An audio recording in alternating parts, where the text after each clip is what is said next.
पहा नवीन एपिसोड्स एकदम add free.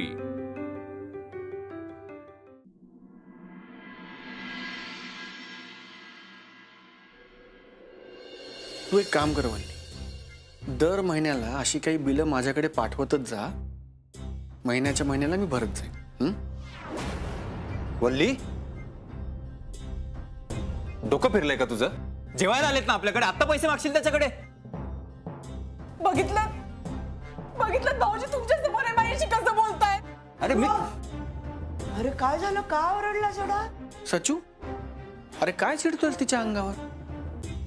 तिला थोडंसं टेन्शन आलं होतं, ते ती माझ्याकडे बोलून दाखवत होते।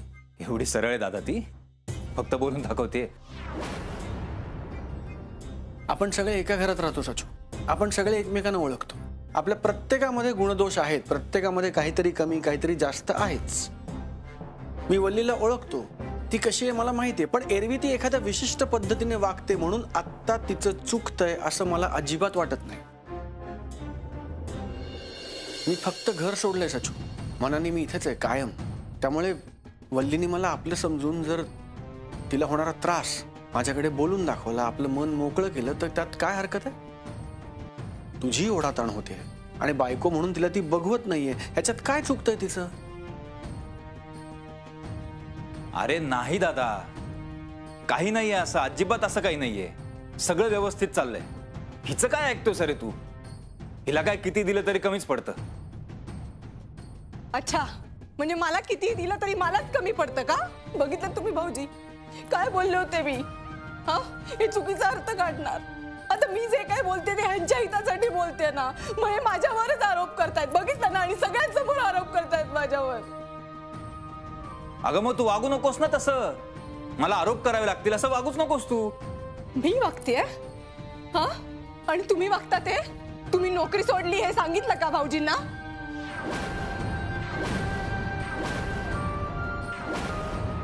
सांगा ना, तुम्ही प्रत्येक वेळेला नोकरी सोडता, याचा त्रास होतो मला, त्याचं काही नाही वाटत तुम्हाला? हा, प्रत्येक वेळेला चूक माझीच दिसते। तुझी चूक आहे, बघितलं? या सगळ्यांसमोर हे सगळं काढायची गरज होती का? तुला ना कुठे काय बोलायचं याची सुद्धा अक्कल नाही वल्ली। सचू सचू सचू, शांत शांत हो। अरे असं चिडून काय होणार आहे? अरे ही बघ ना कशी वागते, मग हिचा ना नुसता आवाज ऐकला तरी तिडीक जाते डोक्यात माझ्या। हो का? मी डोक्यात जाते? मग मी पण काय प्रेमाने संसार करत नाहीये तुमच्या बरोबर, माझा नाईलाज आहे ना म्हणून राहते मी। वल्ली वल्ली, ऐक, एक माणूस चिडलेला असेल ना, तेव्हा समोरचं माणूस पण जर चिडलं तर उगाच आरेला कारे होतं आणि शब्दाने शब्द वाढत जातो। नवरा चिडलेला असेल तर जरा नमतं घ्यावं बायकोने। भाऊजी, तुमच्या भावाने माझ्या मनाचा इतका विचार केला असता तर काय हवं होतं अजून मला? अगं मग तू वाग ना आधी असं, तू कर ना इतरांच्या मनाचा विचार, मग मी पण करीन तुझ्या मनाचा विचार। सच्चू काय चाललंय? लहान मुलांसारखा भांडतोयस तू। काय करू दादा मग मी? हिचा आवरटपणा सहन होत नाही आता मला। आवरटपणा? ठीक आहे, मग मला सुद्धा ना तुमची धरसोड वृत्ती अजिबात नाही आवडत। एक मिनिट शांत व्हा दोघे, शांत व्हा दोघे। अरे शांत होऊन प्रश्न सुटणार आहे का दादा? मग कशाने सुटणार आहेत? मला सोडून दिल्यावर? तो पर्याय असता ना माझ्याकडे तर कधीच निवडला असता मी। सचू,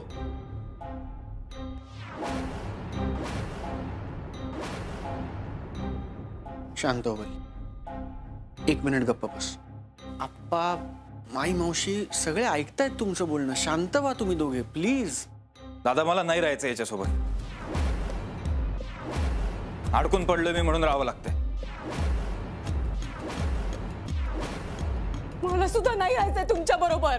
माझं माहेर असतं ना तर मी निघून गेले असते, शांतपणे 4 दिवस राहिले असते, मोकळा श्वास घेतला असता, कटकट नसती कसली। हो हो हो, तुम्हाला दोघांना एकमेकांपासून 4-6 दिवस लांब राहायचंय का? तर खरंच लांब राहा। नाही, चांगलं असतं, हेल्दी असतं ते। म्हणजे काय होईल, तुम्हाला एकमेकांची किंमत कळेल, तुमचं एकमेकांवर किती प्रेम आहे ते अधोरेखित होईल आणि तुमचं भांडण मिटेल. तुम्ही जास्त जवळ याल एकमेकांच्या. खरंच एकमेकांपासून लांब राहा 4-6 दिवस. ठीक आहे ना, तिला जाऊ दे कुठे जायचंय ते, माझी काहीच हरकत नाही. बरोबर आहे. मी माहेरी नाही ना जाऊ शकत, म्हणून हे बोलताय तुम्ही. जखमेवर मीठ चोळताय, हो ना? का? खूप मोठे लोक आहात ना तुम्ही एडके. जा ना कुठल्या तरी काकाकडे जा, काकूकडे जा, मामाकडे जा कुठल्या. जाऊ पण नाही, हे असं वागून सगळ्यांचे संबंध खराब करून घेतलेत ना. कुठे जाणार? भाऊजी सचू, आता मला तुझ्या तोंडातून एकही शब्द बाहेर आलेला नकोय. कळलंय तुला? अरे वल्ली हे घर सोडून कुठेही जाणार नाही. हे घर तीच आहे. एखादी मुलगी आपलं माहेर सोडून, आपलं घर सोडून आपल्या घरात येते, हक्काने ते घर आपलं म्हणून इथे राहते. नवऱ्याचं तिच्याशी भांडण झाल्यावर 1 मिनिटात आपण तिला सांगायचं घर सोडून जा म्हणून? वल्ली जाणार नाही सचू. तुला जर इतकं वाटत असेल तर 4-6 दिवस तू जा कुठेतरी. अरे मग मी कुठे जाणार दादा? माझ्याकडे ये, आपलं घर आहे की. राहा 4-6 दिवस आमच्या बरोबर. नाही नको दादा, आत्ताच तू आणि वहिनी इतक्या काळानंतर एकत्र आलात. नवीन नवीन संसार आहे तुमचा. माझ्यामुळे तुम्हाला त्रास नको काही. तुझ्यामुळे काही त्रास होणार नाही आम्हाला. आणि तू काय आमच्या दोघांच्या मध्ये येणार नाहीये. तुला वाटेल तेव्हा आमच्याकडे येऊन राहा. मिस अनामिकांना काही वाटणार नाही, हो की नाही मिस अनामिका?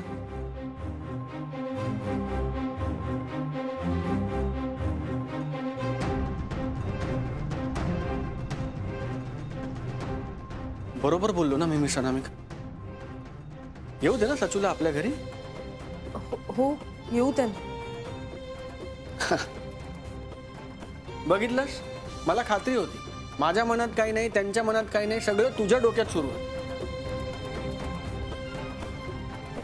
तू आमच्याकडे राहायला ये. मी तर म्हणतो आजच्या आजच चल, आत्ता चल. सचिन, ये तू. हो, पण त्याआधी जेवून तर घ्या. असे काय लहान मुलासारखं भांडून काय पोट भरलं की काय सचिन वल्लीचं? आणि सच्चू, तू आत्ता ऑफिस मधून आलायस ना, जा आधी हात पाय धुवून घे बरं. वल्ली, तू चल ग, ये माझ्या मदतीला ये. चल चल चल बाळा, चल.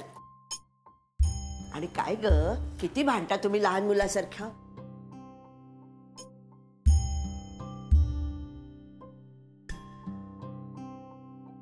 ऐक ना,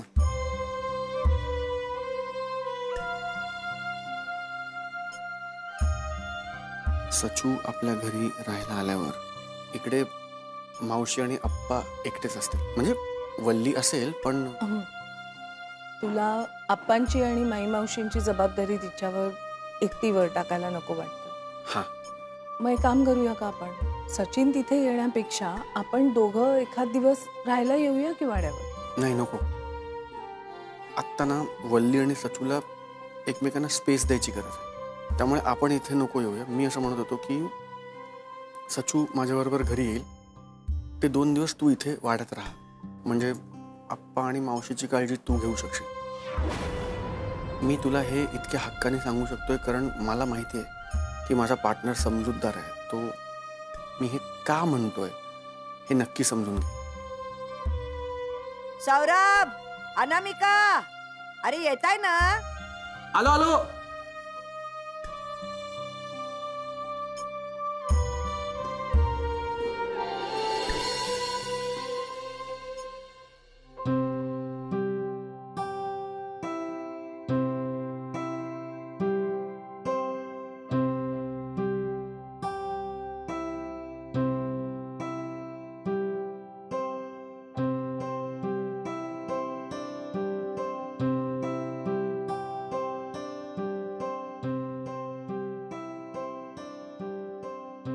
काय रे, काय झालं सचू?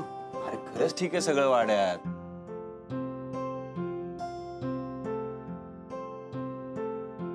मी हल्ली इकडे राहतो, वाड्यात राहत नाही.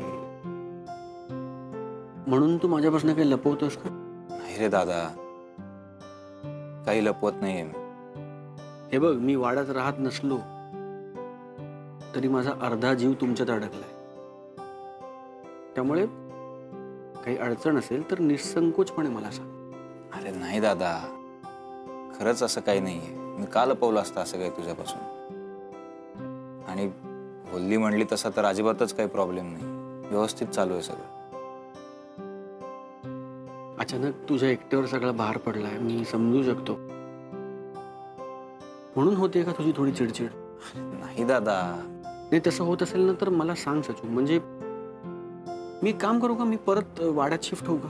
अरे काही काय, तू आणि वहिनी आत्ता कुठे एकत्र राहायला लागलात?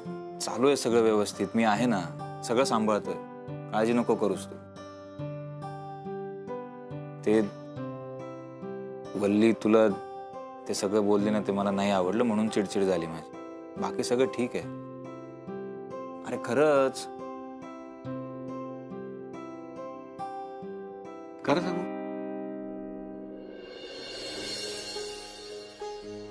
मला आवडलं तुझं उत्तर. म्हणजे माझा पूर्वीचा सचू असता तर एका क्षणात मला मिठी मारली असते आणि म्हणलं असतं, हो दादा, वाड्यात परत राहायला ये, मी तुझ्याशिवाय नाही राहू शकत. पण हा सचू मला धीर देतोय, मला खंबीरपणे सांगतोय, तू परत येऊ नकोस, मी सांभाळीन सगळं. मस्त आहे. तुला माहिती आहे हा बदल कशामुळे झाला सचू? तुझ्या नोकरीमुळे. तू स्वतःच्या हिमतीवर नोकरी मिळवलीस, स्वकष्टाने ती टिकवलीस, मेहनत करून त्याच्यात प्रमोशन मिळवलंस. त्यामुळे आलाय हा आत्मविश्वास. मजा येते ना? हा? हो. मग तडकाफडकी का सोडलीस नोकरी सचू? म्हणजे तुला नोकरी आवडते, माणसं चांगली आहेत, कंपनी चांगली आहे, बॉस समजूतदार आहे. हो दादा, सगळं चांगलं आहे, पण सगळंच चांगलं आहे तर मग पण काय सचू? हे बघ, वल्ली नेहमी बरोबर बोलते, वागते असं माझं अजिबात म्हणणं नाही. पण यावेळेस तिचं काही चुकत नाही असं मला मनापासून वाटतं. जर खरंच नोकरी चांगली असेल तर ती टिकवून ठेवायला हवी ना सचू. बायकांना काय लागतं सचू? त्यांना समजून घेणारा नवरा लागतो, बस. त्यामुळे वल्ली हे सगळं का करतेय, ती असं का वागतेय, तूही जरा समजून घे. थोडासा तिच्या बाजूने विचार कर आणि असा वेड्यासारखा वागू नकोस. पण आवडलं मला.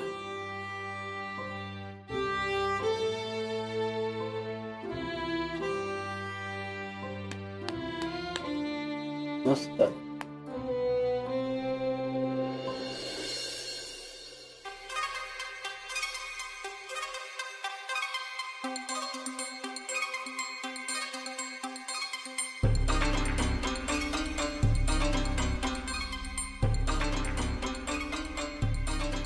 अय्या, हे माझ्या लक्षातच नाही आलं. जे व्हायला नको तेच झालं. आता सचिनला ऑफिस मध्ये जाण्यापासून मी कशी थांबू? त्या रियाला ना जाणीव व्हायलाच पाहिजे. माझा नवरा जर हवा असेल तर पैसे ते द्यावे लागतील ना.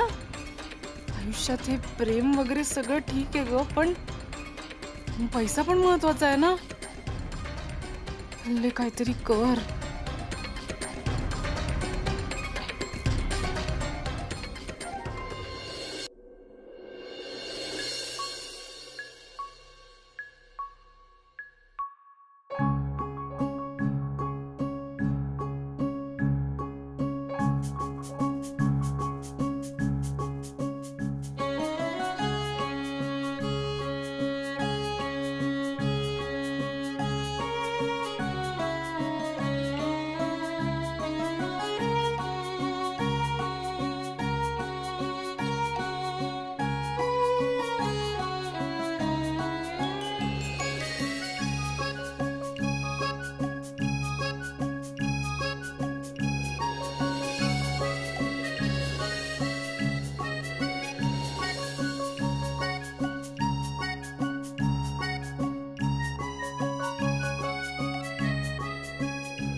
माझ्या फोनची वाट बघत होतीस ना? मग इतका पटकन कसा फोन उचलला? काही नाही, फोन हातातच होता, गेम खेळत होते, वाजला तो उचलला. अच्छा, मला वाटलं मला मिस करत होतीस. का? जो माणूस मला सांगतो की तू जाऊन वेगळी राहा, त्याला कशाला मिस करायचं? अरे अच्छा, हे काय? मी तुला विचारून निर्णय घेतला ना? हा पट्या, मला विचारलंस तू, सगळ्यांच्या समोर विचारलंस. या विचारण्याला काही अर्थ आहे का? अगं, मग तू हो का म्हणालीस? मग काय म्हणायला हवं होतं? सगळ्यांसमोर असं म्हणायला हवं होतं की मला वेगळं राहायचं नाहीये, मला पट्या हवाय. नाही, हे तू सगळ्यांसमोर नाही म्हणालीस ते बरंच केलंस. आणि सगळ्यांसमोर म्हणाली नसलीस तरी आता म्हणालीस ना, म्हणजे आता कळलंय मला की तुला माझ्या बरोबर राहायचं. पट्या, सुरू होऊ नकोस हं, मार खाशी. ठीक आहे, मला काय, मी विषय बदलतो. काहीतरी वेगळं बोलूया, बोरिंग कामाचं बोलूया. मुद्दाम करतोस ना तू? तू मुद्दाम करतेस. मी काय करते? मी प्रेमाचं बोलतोय तर नाही म्हणतेस. मी म्हटलं आता कामाचं बोलूया, त्याला नाही म्हणतेस. काय बोलू मी? बरं, मी ठेवू का फोन? पट्या, जास्त आगाऊपणा करू नकोस हं, जाम मार खाशी. बर, तू काहीही म्हणू नकोस, तू फक्त ऐक. मी तुला माझ्या मनात काय चाललंय ते सांगतो, चालेल? पट्या, प्लीज नको. अरे सांगू दे की.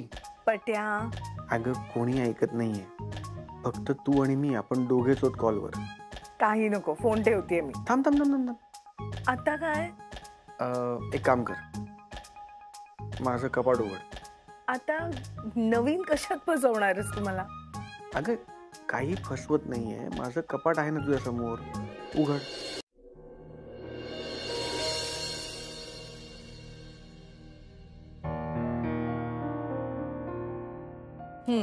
काय दिसतंय समोर? काय दिसणार पट्या? शर्ट्स दिसतात तुझे. त्यातला एक शर्ट बाहेर काढ. हे काय आता नवीन? अगं ऐक की जरा, पार्टनरचं ऐकायचं असतं.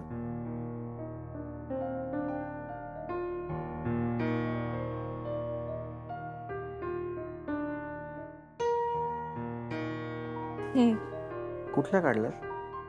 ग्रे घेतलाय. तुझा फेवरेट शर्ट काढलास ना? अजिबात नाही, हाताला लागला तो घेतलाय. मला फक्त ऐकू येत नाहीये, मला दिसतंय पण. तू सिलेक्ट करून तुला आवडतो तो शर्ट बाहेर काढलास. पट्या, पट्या, आता काय करू या शर्टचं? काही नाही, आता त्या शर्टाला कुशीत घे तुझ्या आणि शांतपणे झोप. असं वाटेल मी आहे तुझ्या बरोबर. पट्या, वेडास का? मी काय राधाच्या वयाची आहे का हे सगळं करायला? टीनेजची पोरं करतात हे सगळं. त्याला काय हरकत आहे? आपण टीन एजर असताना असं काही करू शकलो नाही, काय आपली चूक आहे? आता करूया. नाही. ठीक आहे, नको करूस, सांगायचं काम माझं आहे. बरं ऐक, फक्त तुला माहिती म्हणून सांगतोय की मी तुझी ओढणी अंगावर घेऊन बसलोय बरं का, छान अशी गुरगटून.